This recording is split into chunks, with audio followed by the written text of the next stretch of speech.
Quando Jesus abriu o quarto selo, ouvi a voz do quarto ser vivente que dizia: vem! E olhei, e eis um cavalo verde. Anota aí na sua Bíblia que o cavalo é verde. É verde. Mas, Márcia, não existe cavalo verde na terra, não interessa? Deus usou a palavra verde, o cavalo é verde. Se você entende, gosta, concorda ou não, o problema é seu. Está escrito na Bíblia que o cavalo é verde. E o seu cavaleiro tinha um nome, e o nome do cavaleiro é Morte. E o que vinha junto com a morte? O receptáculo de morte, o Hades. Então, a morte já vem com um receptáculo, porque vai jogar muita gente para dentro. Perceba que ele não diz assim, e eles mataram um quarto da terra. Diz, eles receberam autoridade para matar. Se eles vão cumprir isso ou não, esse é o limite que Deus deu. É um quarto, não passa disso. Estou dando autoridade para vocês fazerem isso, ok? Ótimo. E como que seriam essas mortes? Eles vão ceifar essas vidas como? Por meio da espada, que também é uma...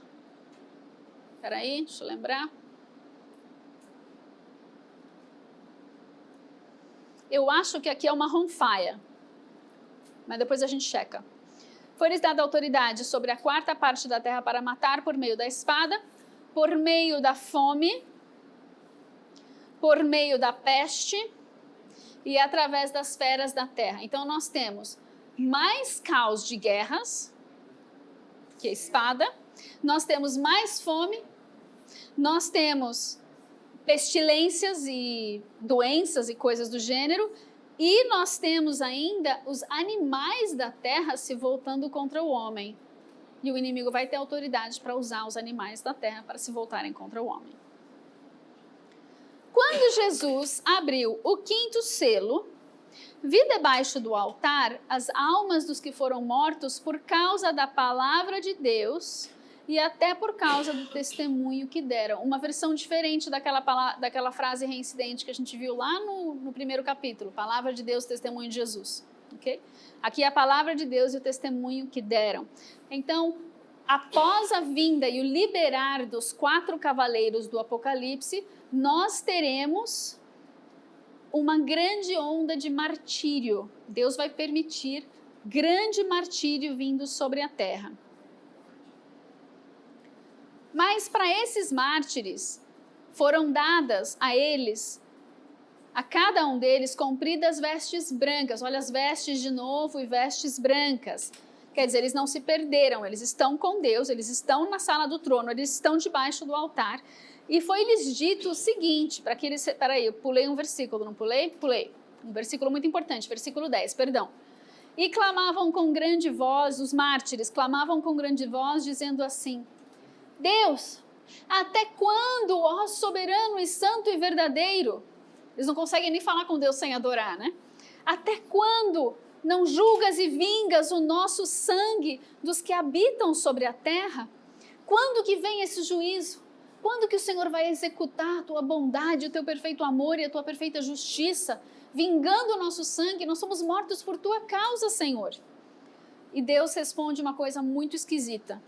Foram dadas a cada um deles compridas vestes brancas, e foi-lhes dito que voltassem a repousar ainda por um tempo, porque eles estão ali esperando, certo? Eles estão esperando, já é quase a hora do almoço. Eles estão esperando a vingança de Deus, mas Deus fala assim: espera mais um pouco, não é tempo ainda. Primeiro precisam se completar, que voltassem a repousar ainda por pouco tempo, até que se completassem os seus conservos e seus irmãos que haviam de ser mortos, como também eles foram. Olha o que Deus está falando. Espera, porque a medida do martírio não chegou ainda na sua plenitude. Tem muita gente ainda para morrer mártir. Então vocês vão ter que esperar. Versículo 12, e olhei enquanto ele abria o sexto selo, e houve um grande terremoto. O sol tornou-se negro como saco de cilício, e a lua toda tornou-se como sangue. E as estrelas do céu caíram sobre a terra como a figueira agitada por um vento forte arremessa seus figos verdes. Imaginaram? Ele abre o sexto selo, e quando ele abre o sexto selo, acontece um grande terremoto na terra, o sol fica negro, a lua fica como sangue. Nós temos 2 abalos climáticos impossíveis de acontecer ao mesmo tempo, se não houver uma intervenção ou sobrenatural ou de um outro planeta, asteroide, alguma coisa que entre no meio dessa conjunção aqui. Aí nós temos as estrelas sendo abaladas e caindo na terra, como imagina uma figueira, uma árvore, imagina figos, que são meio grandinhos, né? Mas são moles. Imagina eles caindo sobre a terra. Então imagina essa cena das estrelas do céu caindo sobre a terra, como a figueira agitada sob um vento forte arremessa seus figos verdes.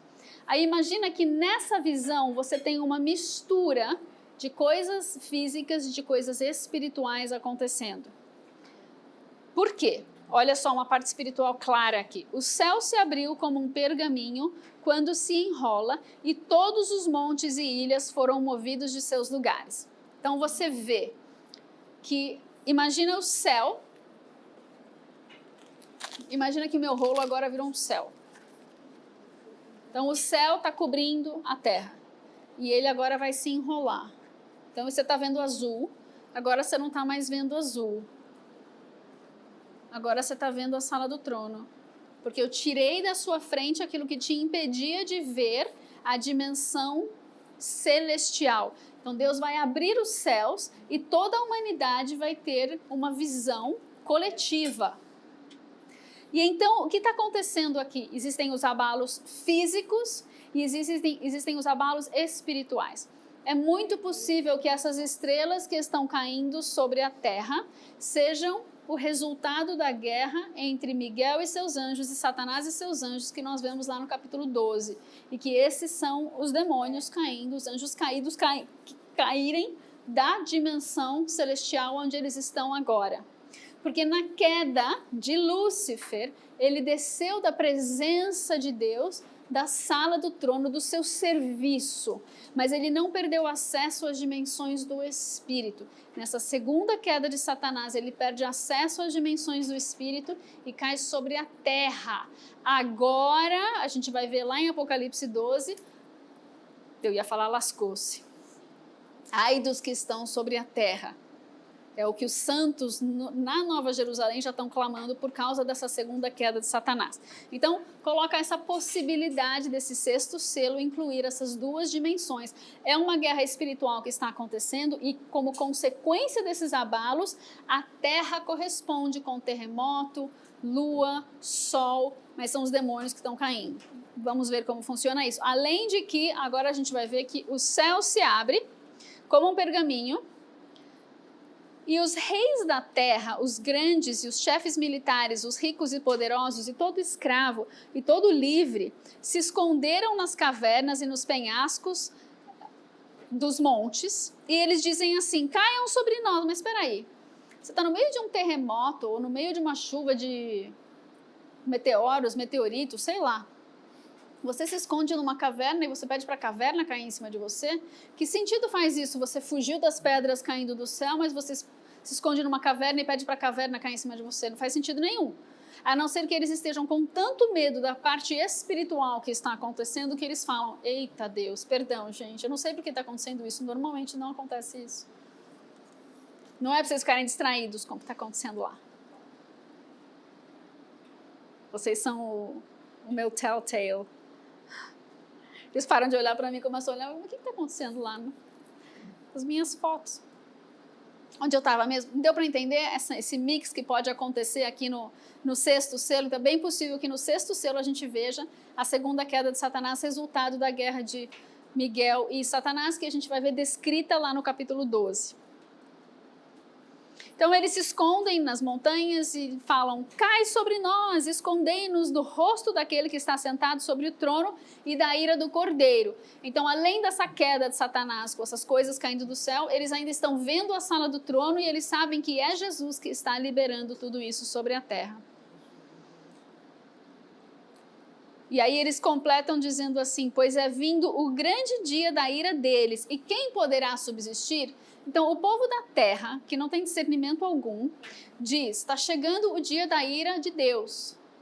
Quem vai suportar isso? Quem vai conseguir chegar vivo no fim de tudo isso? Perceba que essa pergunta, ela tem uma resposta e uma contra-pergunta lá em Apocalipse 13.